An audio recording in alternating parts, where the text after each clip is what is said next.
rock, baby. Hey, everybody. Welcome back. Welcome back. Welcome back. Sorry about that. Welcome back to the Crimson Arts Podcast. I'm your host, Rob Chetta, and with me we have Steve Murdoch, aka RoboGuy75, and Nakamura Nemo. Konnichiwa. Guys, I am so sick. Like, physically sick right now. I am, like, spring fever just hit me like a little girl in a crappy Nicolas Cage horror movie. Okay. Yeah, it hit me like a truck. So, oh my god, I'm being stupid right now. Stop it. Welcome to Crimson Arts Episode 8. NUKES win awards, apparently. And you can probably guess what I am referring to. But we'll touch on that in just a hot moment. Hold on, I'm getting something here.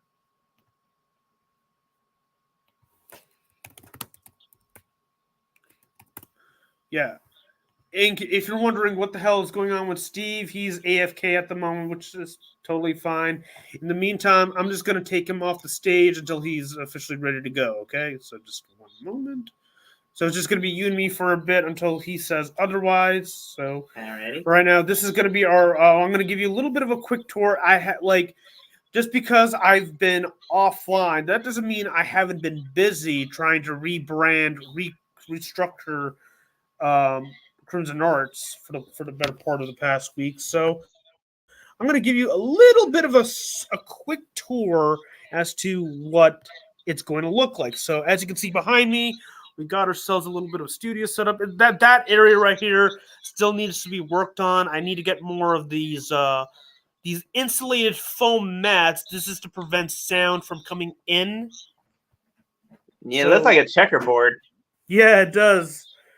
I want we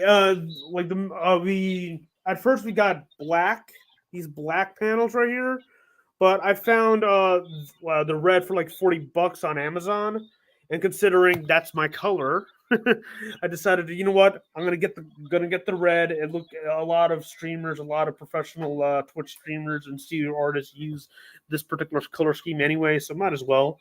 So this room alone is the studio. This is the epicenter of Crimson Arts.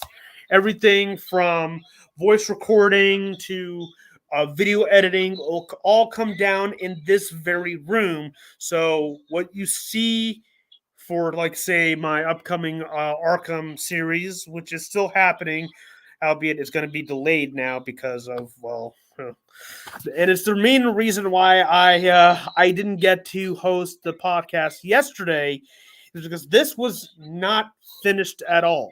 Okay, as you can see, it's still in a work in progress. The fucking foam panels are coming off.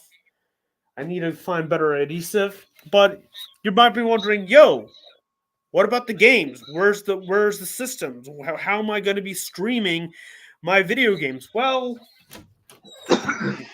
we're going to step outside of the studio and head over to the stream setup. This is it right here. As you can see right behind me, along with the Yang Shenlong inspired Halo helmet, there's my games. Right there. It's an amalgamation of all Xbox and PlayStation.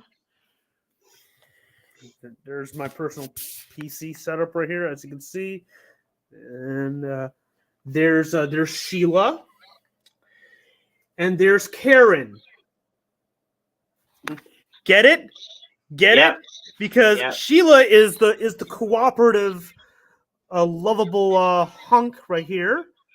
It feels like a tank, and it plays like a tank, and it plays beautifully. Meanwhile, the Karen right here is constantly needing to call the manager on me for no fucking reason. And that manager being Jim Ryan.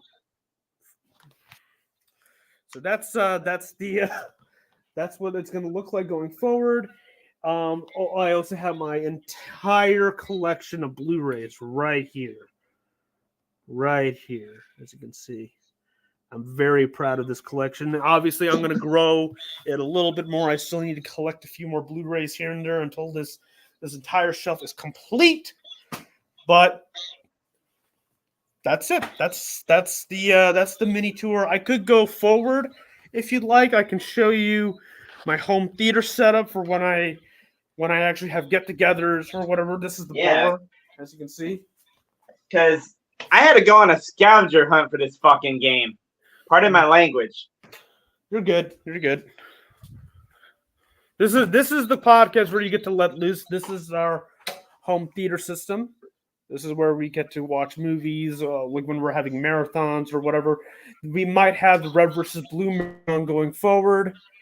I still have this to sort out here, but this is, whatever. But this is it. This is what it looks like.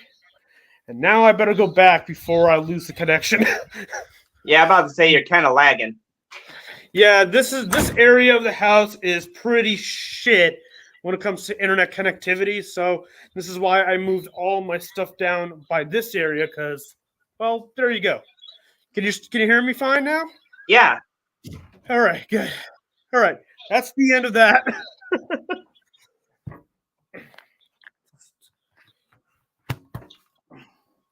There you go. There's my quick impromptu tour of my new setup.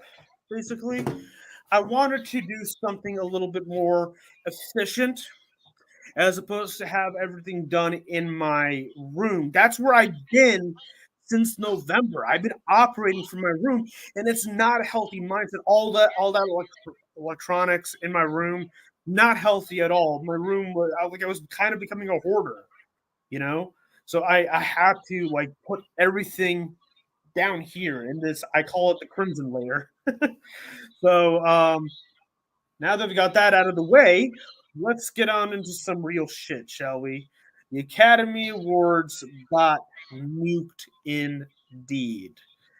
Oh boy, cannot wait to talk about this. I've been holding off for almost a week about this, but first of all, congratulations to Christopher Nolan and the entire crew of Oppenheimer. They absolutely deserved the recognition. 100%. And also congrats to the King of the Monsters. Finally, after years, Godzilla finally got the recognition he so rightfully deserves. And in my personal opinion, right up there next to the original, the best Godzilla film to come out in recent memory. Thank heavens for that. Also, I need a request from the Academy. I speak for everybody. Everybody, okay? Please, for the love of all things creative, stop bringing Jimmy Kimmel to host your show. I'm sorry, he's just not funny. Okay? He is a walking embarrassment. The only time he is actually funny is when Matt Damon comes out of nowhere just to roast him. Can we all agree? It was a big bully fest. I'm like, and I made a rant about this on a drive home vlog the other day that I watch the academies for an awards. If I wanted to watch a roasting, I would go to a roasting at Zany's Comedy Club or something. Mm-hmm. It's it's a platform for bullying. It really is. Poor Peacemaker is getting roasted by streaking on stage for what? To present best costume design? That's the best you can come up with? The only good joke, which I'm not going to show right now because I don't want to get flagged for by any means necessary right now. The only time, I know I did show Bender earlier at the start of the episode, but I don't want to get flagged by the Academy. But the only good joke was the Batman where Arnold Schwarzenegger's Mr. Freeze and Danny DeVito's Penguin encounter Michael Keaton in the audience, and he gave the most Batman moment ever in the Academy when see, that's fine. That's fine. They did that good. Yeah, and like that is the fun stuff. Like you saw it. There's a skit of Pee Wee Herman fighting Ed 209, and he can't do it. He has to fly up into the ceiling, and then here comes real RoboCop to the rescue. That is the fun stuff that Academies needs to bring back. Yeah, I feel like that Batman joke was like the closest thing we're ever going to get to something like that. You know what I mean? It was. It was. Apparently, Michael Keaton did mention on Kimmel's shit night live show, whatever the fuck it's called. He mentioned that he was actually told about this in advance, and he brought it upon himself to actually wear an ascot. If you notice in that very clip that Michael Keaton was indeed wearing an ascot. Yeah, he was Bruce. He had that Bruce Wayne mindset, and that's something I haven't seen. Wow, when I first saw that, why does Michael Keaton look more like Bruce Wayne than Michael Keaton here? What is going on? One of my favorite moments. I know you kind of frown upon it. Yeah, I know you kind of frown upon it, but in Batman Returns, as a little kid, I'm watching okay. All these clowns are wreaking havoc in Gotham City, and then here's a bat signal. Michael Keaton says, "Mind his own business," and then he sees that bat signal, and he's like, just stands up. And as a little kid, I was like, "Oh shit, things are about to go down." Yes, like that moment got you pumped for Batman. And I'll admit, I remember when I was doing a bit of a Batman marathon to get ready for the Batman, and at that point, I don't think I've actually ever seen Batman Returns, or at the very least, not in its entirety. So it was a bit of an interesting experience. There's some things I thought were pretty good, and I actually like how it kind of focuses more on Batman a little bit in this one compared to the first one. Though there's also some elements that I feel like were a little bit off. I still think he did at least a good job of what he was given, but I don't know. I think the Penguin was a little weird in this one. Mm-hmm. I mean, design-wise, he's definitely really good, and I kind of much prefer the monstrous design that would carry over in the beginning half of the Batman the Animated Series, as opposed to the more normal one that he was in the new. See, you guys are used to the mob boss Penguin, and that one was more that was Tim Burton's signature, as you will, to the character. Yeah, pretty much. So now that I've gotten that out of the way, I also want to relay some of the awards that were the movies that did win awards last Sunday. Yeah. So obviously, we all know that Godzilla -1 won Best Visual Effects. First award ever given to a Godzilla film, and as a big G fan myself, this was one of the most happiest moments I ever saw. I even saw the acceptance speech and them being so nervous but at the same time so happy. I'm like, I just wish I was right there, just trying to encourage them on saying, "You got this. You can do it. You're doing good. You're doing good." Yep. Best film editing went to Oppenheimer. Best costume design, the same category where John Cena went streaking because Jimmy Kimmel. Okay, first off, that was stupid, but at the same time, didn't that actually happen at another awards show years ago? Really? Yeah, but it wasn't even a skit. It was a freak moment. Oh, okay. Yeah, it was a freak best moment. costumes. I went to Poor Things. I also just want to get this out of the way. I know you probably already mentioned it, but yeah, I'm sorry. Jimmy Kimmel is a terrible host, and they need to get someone else. Hell, get John Mulaney. The voice of Spider-Ham. And Big Jack Horner. There you go. There's your future host right there. Why don't you get him? But no. Get Jimmy Kimmel because he is the safe option. As well as doing I'm not even going to go into this one. I don't want to get too much in this category, but essentially doing a joke that at this point just even considering some things that it's at this point it's dated as hell, needs to go back to 2016. Mm-hmm. Best makeup and hairstyling goes to Poor Things. Best cinematography goes to Oppenheimer. Best production design goes to Poor Things. Best sound, The Zone of Interest. Best original score, What Was I Made For, from Barbie. The only award Barbie won last Sunday. Oh my God, that hurts. Hey, Warner Brothers deserves it. They deserve it. I do. They deserve Honestly, not even getting. though I never really saw the movie, I think it still at least should have won that award for like that Ken song.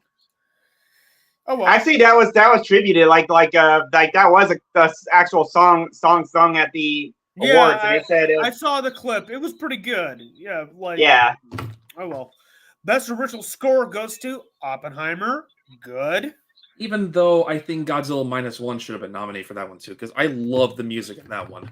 Hell, the song Resolution alone almost like fills me with like you're going against insurmountable odds, but you keep going regardless. Also, probably one of the best uses of the Godzilla theme, as well as even incorporating tunes from other ones like King Kong versus Godzilla and Godzilla but versus can you Mothra. feel the music really triumphed every movie that came out last year? Just saying. Best animated short goes to War is Over, inspired by the music of John and Yoko. Best live action short film, The Wonderful Story of Henry Sugar by Wes Anderson.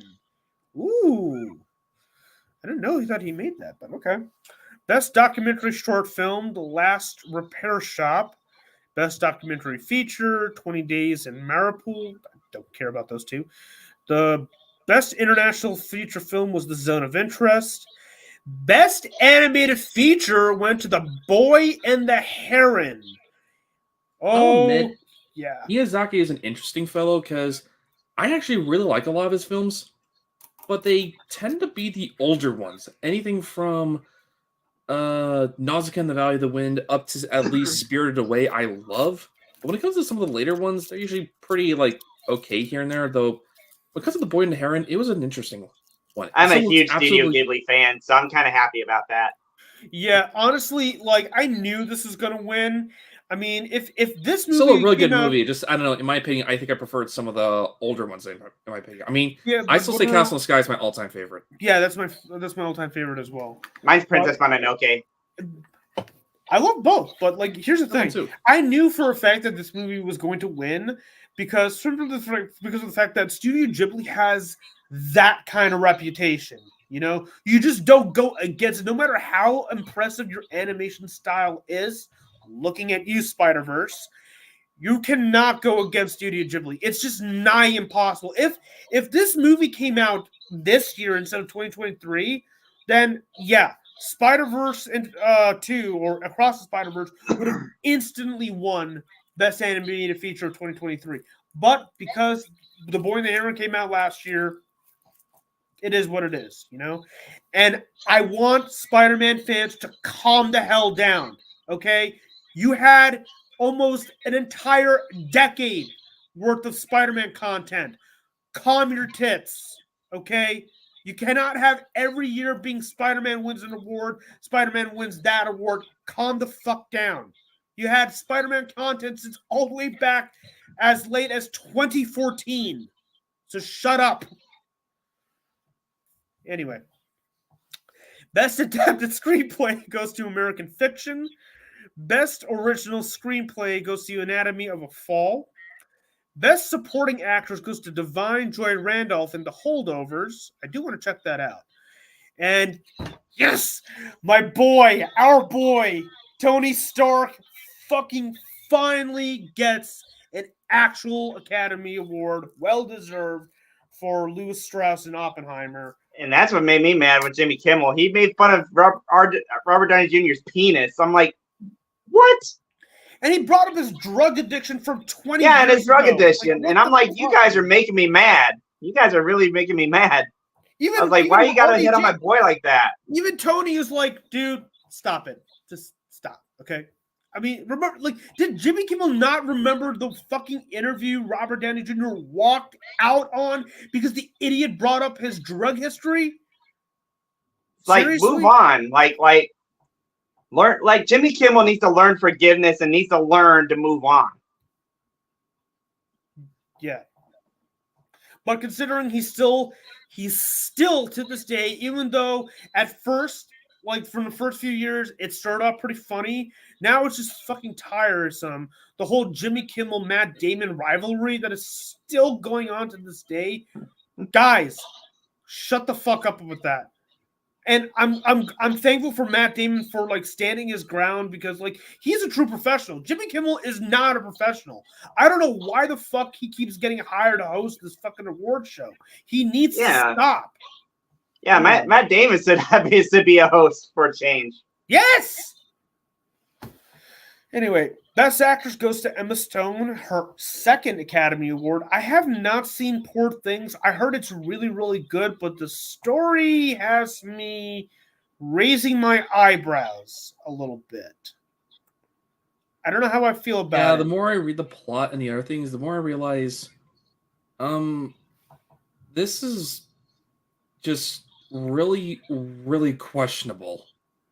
I mean, I've seen various weird as hell movies, especially about the Daniels, the guys that made Swiss Army Man and Everything Everywhere All at Once, but at least they're tastefully weird. You know what I mean? This, I don't know how to feel about. Unless I see it myself personally, I legit don't know how to feel about the Poor Things movie. I heard it's good. I do want to give this movie a shot because of the production values it does have, because it does look good. Hell, like Emma Stone looks like she was giving it her all, and yeah, she definitely deserves the award. I'm not taking away that award from her. It's just like the context of the story is just really questionable. Cillian Murphy wins Best Actor for Oppenheimer. Good. And Christopher Nolan, man, dude. Like, I've been waiting almost 15 years for this man to get an actual Academy Award. He's one of my favorite filmmakers ever, especially with The Dark Knight and Inception. It took this long for him to finally get it. And you know what? He deserves it. He absolutely freaking deserved it, man. Even though I personally think Godzilla Minus One is objectively the better film of 2023, this was like my number two favorite.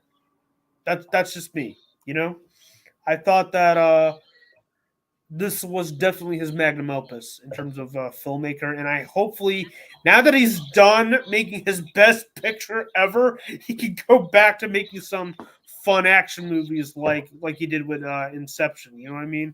Because I miss that Christopher Nolan, man. He made some damn good action films with The Dark Knight and Inception and all that. Anyway, let's move on from the Academy and head straight over to. Oh boy. Yeah, it's time for us to get a little political. Even though we tried to avoid this is affecting every content creator out there, including me, including you, Raj. Especially you. I'll let you take the helm on this one because I got nothing to say, to be honest with you. I'm annoyed about it, but I'll let you go ahead. All right. So. All right. So here's the crazy ass thing, and I'm gonna have to take my wig off for this. Because Captain Nemo don't like to curse. We got so many problems in today's society. We have gun shootings. Parents are worried that their kids are going to come home from school safe. I bought maybe 20 items of groceries, $170, only for 20 items. And then we got gas prices through the roof. My rent, my mortgage goes up $40 this next month. We have all these problems in America, and yet you guys push for TikTok. Out of all the problems that we're facing, you see TikTok as a problem. Guys, jump in here. Tell me if this makes sense. Does this make any sense at all? I'm waiting. I'm waiting for it to make sense. You're not wrong, honestly. I've the better part of the past week, and I've been on believe it or not, I've actually stuck with TikTok this entire past week because I need some entertainment in my life, because I didn't want to just sit back and just not look at what's going on in the news. I stepped away from the news portion, but I knew about the TikTok shit, and people were making skits and everything, how incompetent our leaders actually fucking are. I'm not gonna go too lenient on this one, but at the same time, we need to keep it real. This is a joke. This is a It is fucking because joke. we like And we're whether trying to. if you like TikTok or not, you're basically going against freedom of speech at this point. Yeah, it's against the First Amendment, Especially since and what's stopping them from going after other ones that they deem an enemy? yeah, even if like they're not even from them. they're scared that TikTok is stealing our data. I'm like, well, Meta's doing the exact same thing, you moron. Exactly. Actually, okay, I don't know if anyone really kind of brought this up. I don't mean like the whole like China being the enemy or the government. Honestly, okay, screw this YouTube. Just as bad as Russia and China. Why would you do this in an election year where you can easily lose the entire young vote? Yeah, and now the Senate is scared. The Senate is scared. You dumb idiots are literally shooting yourselves in the foot. All for what? All for what? We're telling you. Most kids don't even use Facebook that much anymore. So you do here's this the crazy thing, like 81% agreed to the banning of TikTok when they can't even agree to raise our wages that we make at our jobs to match the inflation. They can't agree on that, but yet when it comes to TikTok, this is the fastest moving law I've seen in history. And that is insulting. Yeah. I know it was done fast in the House, but I've been hearing a lot of talk is in the Senate that they're going to try taking their time with this one and not rush through it, especially since there's actually quite a few senators on both sides that are linking. Maybe we should kind of look this over a little bit. If you want, I definitely recommend looking at Rand Paul, for example. Well, he's been one of the most outspoken critics of it. And even if it were somehow to pass or whatever, there's another thing that I think even Rand Paul brought up on something. The courts can easily strike this down if they wanted to, either a federal one or the Supreme Court, because they would essentially look at this and say, okay, so you're trying to get rid of this one. What's stopping you from trying to attack like other ones or whatever? They could easily. It's like if TikTok's involved, then they need to go after Facebook and all these other platforms. I think Montana tried doing a ban, but a federal judge just kind of like struck that one down. So for all we know, they could do the same for this one. But yeah, I think the one that a lot of people on both sides of the aisle aren't really talking about, and this is also one of the stupidest moves on the left side. You do realize you're already a little stingy with the Gen Z vote or a lot of young people who happen to use this. Do you really think they're going to vote for you if you get rid of their favorite app?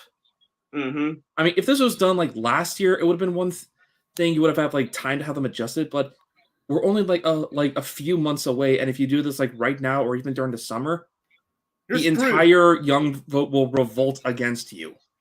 Pretty much, yeah. Yeah.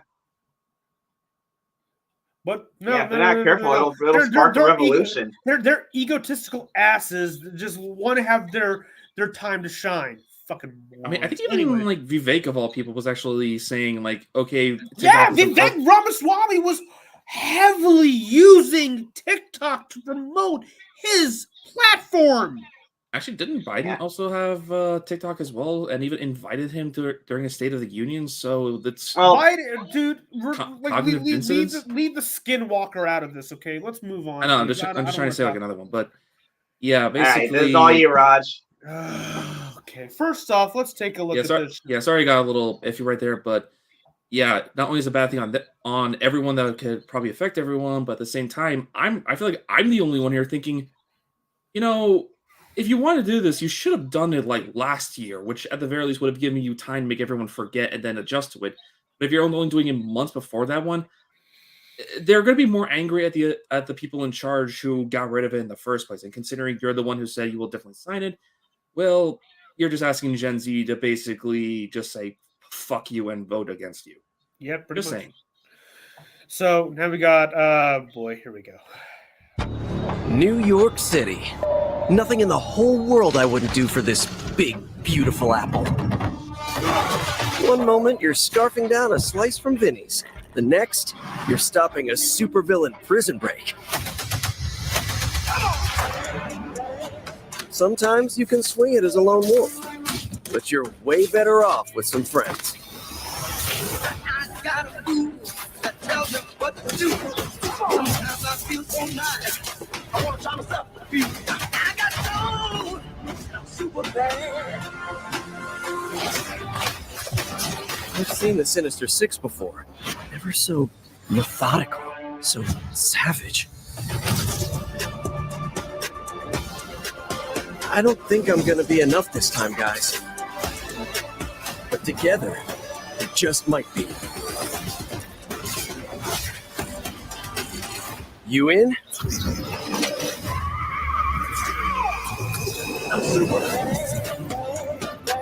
Roz, welcome to your Star Wars 1313, my friend. Honestly, all right.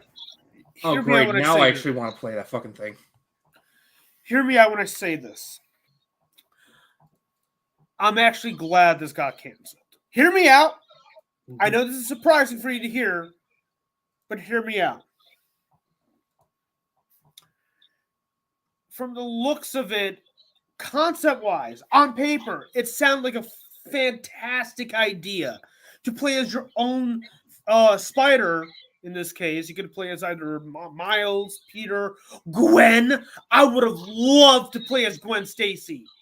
Spider-Gwen is my favorite spider variant because of like her art style and everything. Her story is much more unique. It's satisfying. It's gripping. She was my favorite character in Across the Spider-Verse. She got fleshed up. She got more character backstory in that than I've ever seen. Like, I love her character. But the fact that we're not going to play her is the part where I'm a little heartbroken about that. But at the same time, I'm kind of glad it got canceled. Because, well, from the looks of it, it definitely sounded like it was going to be another live service game. But Yeah, live service. Yeah. Yeah. Like, if anything, Suicide Squad killed the Justice League and Gotham Knights and Marvel's Avengers just killed this game. So Sony had every right to cancel it because, like, their Wolverine game is still happening. It's still coming out. Despite the leaks, the Wolverine game is still happening. Yet this game is canceled. And I can understand why now. Because Sony was looking at the writing on the wall that live service game... Warner Brothers, take word from Sony, okay? At least that's the one thing that they got right now. The fact that they're abandoning their live service game because of Warner Brothers bullshit with Gotham Knights and Suicide Squad killed the Justice League. Hell, Marvel was not safe from it either when they released Avengers back in 2020, 2021? When the fuck did Avengers come out again? Yeah. See, Marvel's Avengers 2020. Yeah, this was a 2020 game. Marvel was not safe from it. So yeah, they had every right to avoid another one. So honestly, good job, Sony. You've done one good thing in a plethora of bad crap within the last few years. So I'm actually shocked by your presence because you was really ticked off when you brought this to me. yeah, but after giving it some thought, I thought, you know what? Maybe this is it's good that they canceled it because I sure as shit do not want another live service game, especially set within the same universe Insomniac presented back in 2018. So And plus Sony's fixing to get Sea of Thieves soon. Exactly. So yeah, makes no sense. New York City. Very cool. Yeah, see, like it would have been a great. Yeah, see, I even mentioned this in this particular slide right here. Like, blame it on Gotham Knights, like in the death of games as a service. Nobody cared for live service games unless it's something like, say, Sea of Thieves or Fortnite or whatever. Play those games. Don't play this shit. It doesn't make any sense. You know what I mean? And now let's talk about some hate. I'm sorry. I'm sorry about that. Let's talk about this shit. Please tell me you did not get the reference. Please tell me, because yeah, I got the reference. Go ahead, explain what's going on. All right, so I volunteered to be the guinea pig in this to see if it's really worth your $35, and it is not worth it yet. And most intriguing about this is that so they did have there are some things that was promised. They cleaned up the graphics. It looks a lot better. You can actually see the symbols, like the Republic symbols, a lot more clearer now. But if you're looking for a flat-out remaster or remake, this is not your kind of game. Reason why a lot of people bought this, including myself, was for the multiplayer. Because you can get the classic editions right now on your Xbox and PlayStation for like maybe like $5 each, like maybe a grand total of $10. And each game is like 30, or each game is like 3 gigabytes. So it only costs you like 6 gigabytes total on your console. This one was 60 gigabytes. And so what happened is that I bought it, I played it, jumped on the multiplayer because the classic ones that are like 3 gigabytes each, there's no multiplayer. Those servers are shut down, so you'd be playing it strictly for the single player. So when they got announced this, I'm like, yes, the multiplayer is back. This is going to kick Helldivers 2 right in the groin. Boy, was I freaking wrong. I was wrong on so many levels. As soon as this thing launched, they have 3 servers to host the 64-player maps. 3 servers. So that's a grand total of close to 200 players. And then you have like 10,000 players, including me, trying to log on, and you could not log on. The multiplayer is utter crap. So the only thing you got left is the single player. The single player works. The single player works good, but the multiplayer is terrible. And how much was this overall package? Just out of curiosity. Yeah. So you said what's the overall package? Like how much did this cost you? Like how much did you have to pay? To buy these 2 games cost me $35 to buy this package. When the old school ones where the multiplayer does not work, it's only like $10. You know, you'll be literally buying this, but yeah.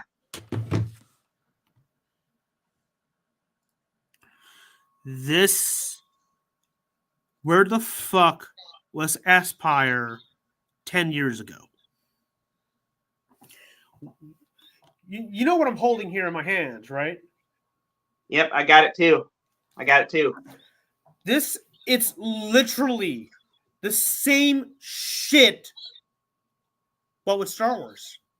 Like, but what makes it even more embarrassing for Aspire, like, 343 had a giant task under their belt. Not only did they have to handle, like they had 4 games at the time. Now it has ODST and Reach, but at the time it was just 1, 2, 3, and 4, right? 4 games along with all of the multiplayer modes, almost all. Okay, they had a tough task, and this was $40. 40. Okay. Granted, 343, I have to commend them that they stuck to their guns and they actually reworked the game so that not only it works best for not just console gamers, but PC players too, right? But how the hell did the folks at Aspire not look at this and say, you know what, we're going to avoid doing something like this, but for Battlefront? You know, they really should have gotten someone like Night Dive or Bluepoint to do this. I agree. This is a total failure. And now, thanks to this mass, like, people were ditching Helldivers 2 for this, and now those players are jumping back to Helldivers 2.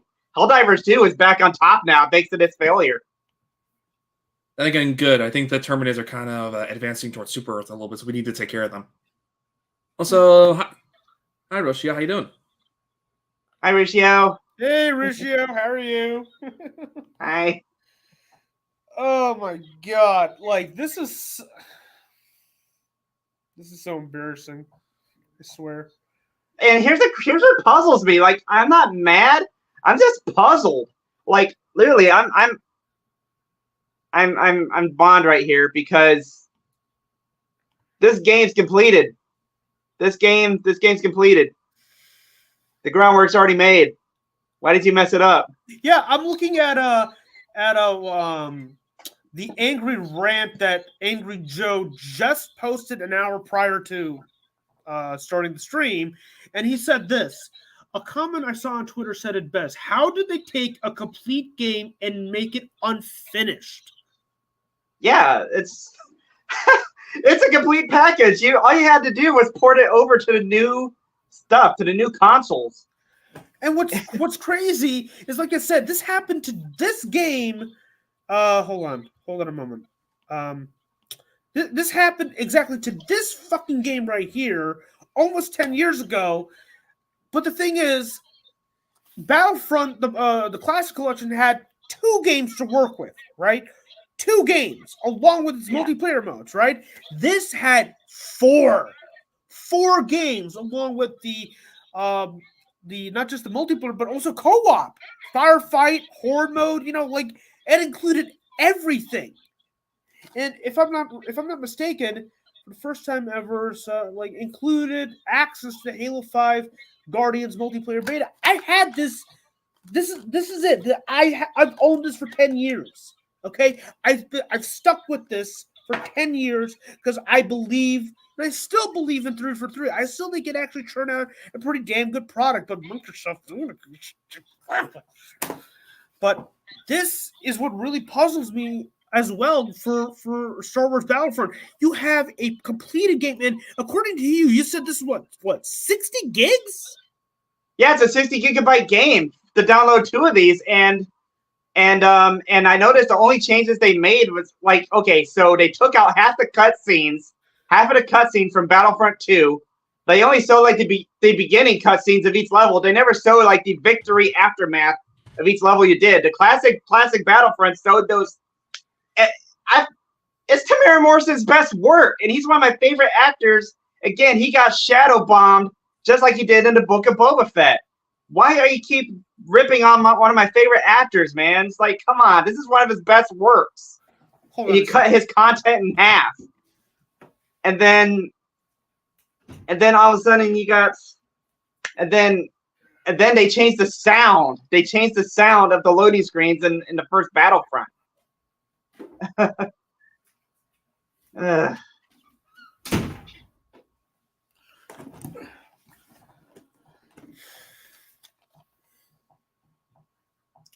This right here, along with the Halo 2 anniversary, should have been the golden standard of how to do a remaster correctly.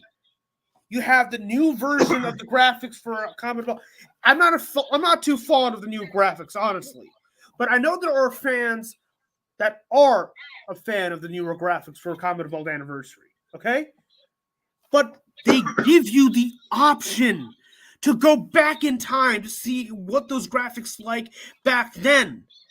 You got and here's the crazy thing of Aspire. Aspire did the same thing for Tomb Raider. These are the same guys that made the Tomb Raider re-release that was successful. And you did have that option to go from old graphics to new graphics. What happened? Aspire, what is going on with the studio?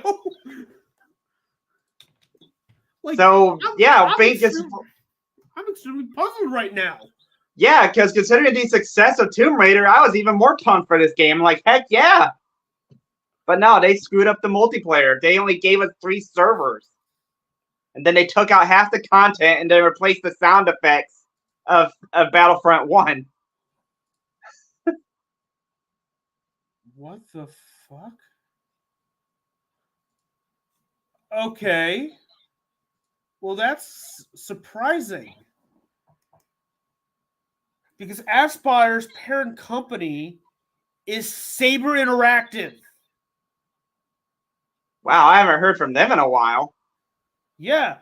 According like it was acquired by Embracer Group in 2021, placed within Saber Interactive until its divestment in March. Whoa! What the fuck? Embracer sold Saber Interactive to Beacon Interactive along several other studios. Aspire was not included in the deal and remains under Embracer. Wow. Okay. Okay. Yeah. So yeah, I was hoping that this would be the success that I wanted it to be, because I was kind of hoping, yes, our second shot at Battlefront 3. But no, it's not gonna happen now. That is really eye-opening. Wow. Jeez. All right, let's talk about The Crow, shall we? So earlier this week, we finally got our first official trailer to The Crow. We mentioned the first look, I believe, the last episode we did this. Mm-hmm. And yep, we mentioned the first look, the Jared Leto look. if anything, he looks more like a gothic version of Pennywise the Dancing Clown from his It movie. Yeah, like Matt, yeah. So this is a what if scenario. Is what if Pennywise was a good guy? That is a what if scenario here. Yeah, well, I'm not gonna show the trailer right now because I think we put enough of that. But like, honestly, I didn't hate it, nor did I love the trailer. It feels like it's like the problem with the upcoming Crow movie for me is that it just looks very generic looking. Like it came straight out of the early 2000s rather than, like it feels like a 2000s movie rather than, you know what I mean? Like, yeah, like this has been in development for a while, and so I feel like if it would have came out sooner, it would have probably have a better reception than nowadays. Yeah, I'm gonna be honest. I watched the trailer for this one recently, and okay, I have actually seen the first Crow movie, and it was amazing. And unfortunately, it's also one of the most tragic films ever because of what happened to Brandon Lee. Yeah. Yep. And after seeing this one, I'll say this: the action for the most part looks all right, but the rest of it, I'm like, I really don't know. It just doesn't have the same grittiness that the movie had, and yeah, I know I kind of already made this thing to Raj a few times, but he literally looks like DMC Devil May Cry Dante. Yeah. Oh my God, you're right. Yeah, this is DMC live action. That's what this is. So why the heck is his paint? Why the heck is his face not white? And in the other versions of the Crow, I mean, yeah, he had like the black smile, and like the eyeshadow, but he also kind of painted his face white as well. I don't know what like is it maybe because his skin is way too pale for that, I guess. I don't know. It was kind of pale in the first movie as well, and he's still kind of I don't know. I'm just going off from what I remember for the movie. But yeah, I get what you mean. Like I haven't seen the other Crow sequels, but I know of them, and they all have the same iconic look of the white face and the painted eyes and the painted lips. Yep.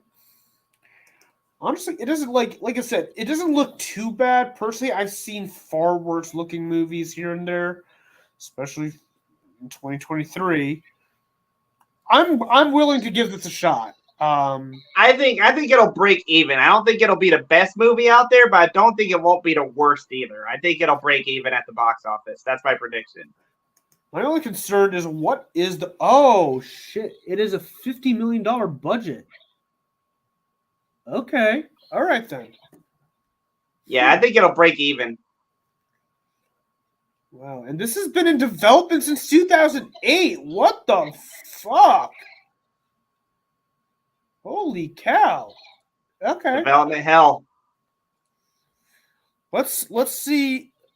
I'm going to laugh my butt off if this movie ended up doing much better than the Flash movie from last year. because that movie was also in development far worse than The Crow, because like the Flash movie was like it started production around the 80s, technically speaking. Yeah. That's how long they've been trying to get the Flash movie off the ground, and we don't know how the hell that happened. Anyway, Okay, here's a solemn reminder that Red versus Blue marathon is going to occur April 13th through the 15th, Saturday, Sunday, Monday.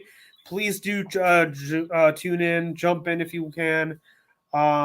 Like, help me give my part 1 of 2, my final goodbyes to not just Red vs. Blue, but to Rooster Teeth as a whole. I will be also, I haven't even announced it yet, but I'm going to do the same thing for Ruby when they eventually announce season 10, whenever that is. I'm pretty sure, like, they made it apparent that it's still going to happen. They just need to find the right buyer at this point. And as for this, take it away, Bill O'Reilly. We'll do it live. Okay. We'll do it live. Fuck it. Do it live. I'll write it and we'll do it live. Fucking thing sucks. Okay, we get it. Thank you, Bill. So as you can see, the date has changed. It's moved to tomorrow at 3:30 p.m. Central / 4:30 p.m. Eastern. Like I said, I wanted to do it yesterday. I wanted to do it so badly that ultimately I had to do it, well, tomorrow. So it's gonna be a live show, like how the Crimson Arts podcast is. So yeah, it is what it is. We'll do it. Shut up, Bill. And here's some other updates. Let's see here. Tuesdays and Thursdays are no longer streaming. Oh yeah, this is just a little bit of a recap as to what I mentioned last week. Tuesdays and Thursdays are no longer stream days. This will allow me to work on future projects, including writing and editing and all that.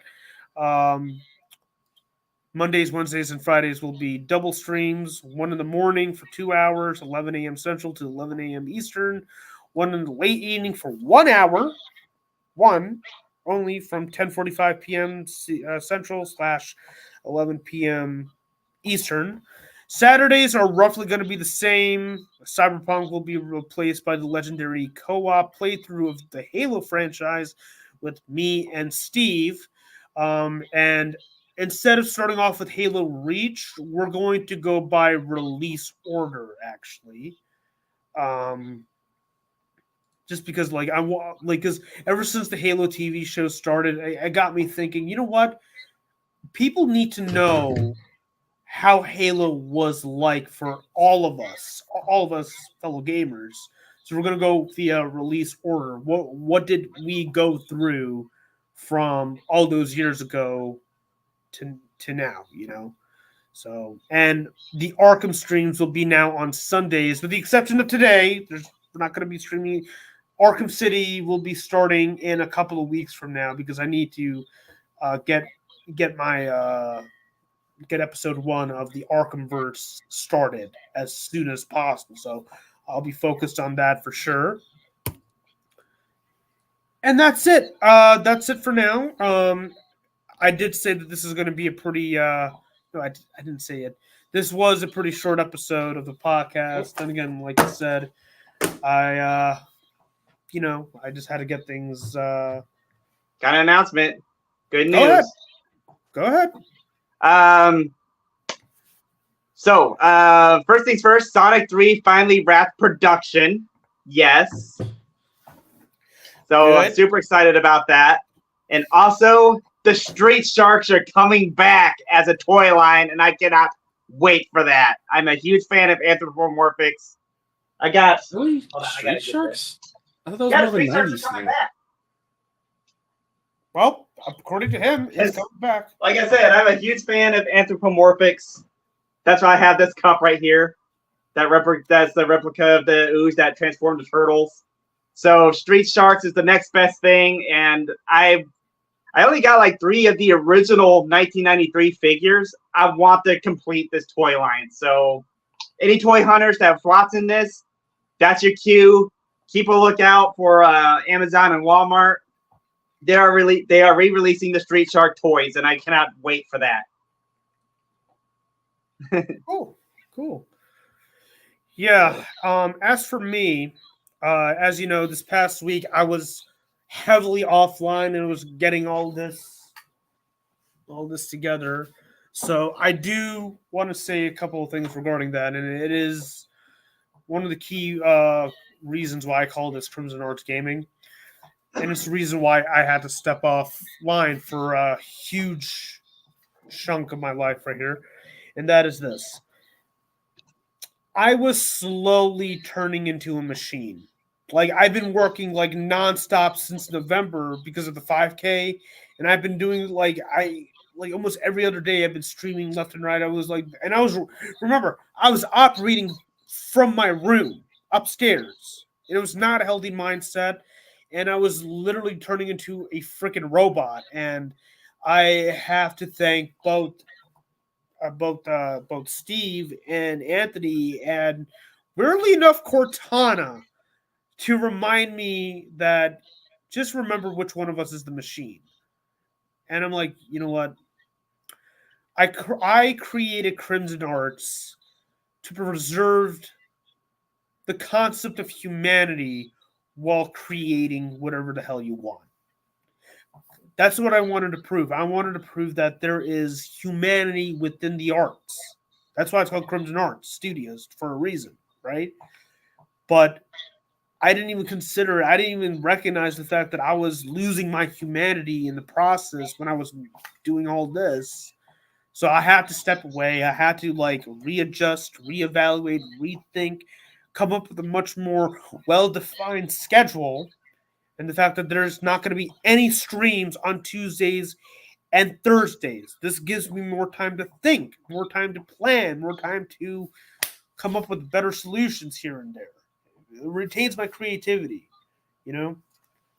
Like, as much as we love to create, we love to do the things we do, sometimes it comes at a cost. Like, you need to just take a step back and look at what's going on. You know what I mean? And almost every freaking day, aside from one day, which was Sundays, remember? Sundays was supposed to be my days off, but that's not enough. You need 2 days off per week, not one. There's a reason why when you go to school, we got Monday, Tuesday, Wednesday, Thursday, and Friday. 5 days. Saturday and Sundays are the days you're essentially off. Away from work, away from studying, it allows you to readjust, to freshen your mind, because by the time you come back to school on Monday, you're refreshed, you're ready to get back to work, you're ready to get back to it. You know what I mean? That's why I had to step away, and I'm super grateful. I really, really am, and I want to thank both of you all for helping me realize that. I truly. Yeah, because your previous stuff, I was like, golly, you're like overdoing it, man. Yeah. You're like, I appreciate you pumping out content left and right, but it's like, where's time for yourself, man? Mm-hmm. So now, starting tomorrow, tomorrow's Monday, right? Yeah, tomorrow's Monday. Yeah, tomorrow's Monday. Let's see here. I just want to check something real quickly. I'll crack into this bad boy for the first time. Mm-hmm. Super excited about that. 2 p.m. Oh, okay, thank God. Oh, fucking hell. I was right. I do have a dental appointment tomorrow, but that's at 2 p.m. Movie versus at 4:30. Oh, I'm so happy. I thank God I checked that before I did anything. Maybe I can postpone it for later. But anyway, yeah, it's still happening. Movie versus is happening tomorrow. I'm really excited. Mass Effect Monday is back on schedule. Yes, tune in tomorrow for some Mass Effect Monday from the usual 10 a.m. Central / 11 a.m. Eastern. Anything you would like to report? You're going to be streaming more. No, wait, you're doing Spider-Man today, right? Or is that Unity? Doing Unity today. Oh, sorry. Torture. Sorry.